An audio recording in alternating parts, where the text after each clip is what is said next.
A resolución sobre o futuro de Cambados tralo 26M terá que agardar. A Xunta Electoral de Zona celebrou esta mañá o reconto dos votos da pasada xornada electoral sen mudar o escrutinio inicial. Polo tanto, mantivo a nulidade dos 15 votos reclamados polo Partido Popular. Se levantase acta de se hubo algunha incidencia, reconto de votos das municipais e nada máis. Hoxe non se resolveu absolutamente nada.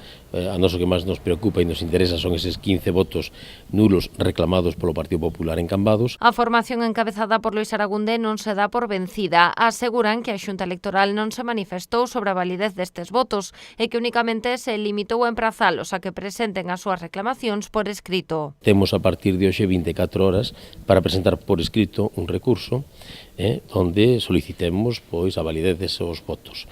Despois decidirá a Xunta Electoral Provincial e en 24 horas, as 24 horas posteriores nos contestarán e depois ainda temos opción de recurrir á Xunta Electoral Nacional. Os populares non están dispostos a deixar pasar a oportunidade de mudar o actual escenario político. Se lles deran a validez de 8 destes votos nulos, conseguirían o 8º concelleiro, arrebatándolle a Somos Cambados. Así o PP empataría coa esquerda e a chave do goberno volvería a mans de José Ramón Abal, de Cambados Pode. Os nosos 8 concelleiros, a forza que menos concelleiros ten é Cambados Pode, que só ten un, non se podemos pactar con el ou con calquer outro, pero logo podemos pactar con calquera para chegar a cadar esa maioría absoluta e o escenario xa sería completamente diferente ao actual, o que hai en este momento.